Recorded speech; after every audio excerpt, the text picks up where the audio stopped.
اعتکاف کی جو ہے تین قسمیں ہیں۔ اعتکاف کی تین قسمیں ہیں۔ ایک ہوتا ہے اعتکاف واجب، اور ایک ہوتا ہے اعتکاف سنت، ایک ہوتا ہے اعتکاف نفل۔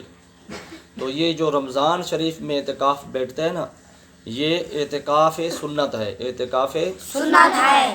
تو رمضان مبارک کے آخری عشرہ کا اعتکاف سنت المؤکدہ علی الکفایہ، اس کا مطلب یہ ہوتا ہے کہ پورے شہر میں سے کسی ایک نے بھی اعتکاف کر لیا تو کیا ہوگا؟ سب کی طرف سے ادا ہو گیا، سب کی طرف سے ادا ہو گیا۔ اگر کسی نے بھی اعتکاف نہ کیا تو سبھی مجرم ہوئے، سبھی مجرم ہوئے، سب کو گناہ ہوگا۔ سنت علی الکفایہ کا مطلب یہ ہوتا ہے کہ اگر پورے شہر میں ایک آدمی نے بھی اعتکاف کر لیا تو کیا ہوگا؟ سب کی طرف سے ادا ہو جائے گا، کوئی بھی گناہگار نہیں ہوگا، ٹھیک ہے نا۔ لیکن اگر کسی نے بھی اعتکاف نہ کیا پورے شہر میں تو پھر کیا ہوگا؟ سبھی گناہگار ہوں گے، سب کو گناہ ہوگا، ٹھیک ہے نا۔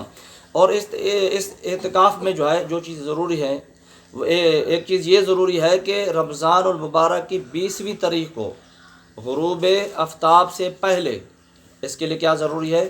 سنت اعتکاف کے لیے جو رمضان شریف میں بیٹھتے ہیں، اس کے لیے کیا ضروری ہے کہ رمضان شریف کے 20ویں روزے کو غروب آفتاب سے پہلے، سورج کے غروب ہونے سے پہلے بندہ جو ہے مسجد میں اعتکاف کی نیت کے ساتھ موجود ہو، ٹھیک ہے نا۔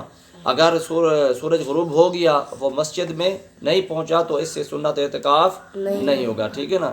جو اعتکاف ہوتا ہے سنت اعتکاف یہ نہیں ہوگا، کیونکہ اس کے لیے ضروری ہے کہ 20ویں تاریخ کو، 20ویں رمضان کو سورج کے غروب ہونے سے پہلے اعتکاف کی نیت کے ساتھ وہاں مسجد میں موجود ہو، اور 29 کے چاند کے بعد یا 30 کے غروب آفتاب کے بعد مسجد سے باہر نکلے۔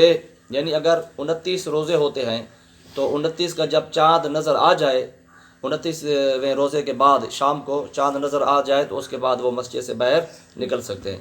یا اگر 30 روزے ہوں تو جب 30واں روزہ ہو رمضان شریف کا، اس دن جب سورج غروب ہو تو اس کے بعد مسجد سے باہر نکل سکتے ہیں، ٹھیک ہے۔ 29ویں روزے میں کیا ہوگا کہ اگر چاند نظر آ گیا 29 روزے پورے ہونے کے بعد، تو جب چاند کا اعلان ہو جائے اس کے بعد مسجد سے باہر نکل سکتے ہیں اعتکاف والے، ٹھیک ہے نا۔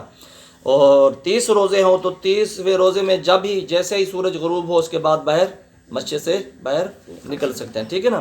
اس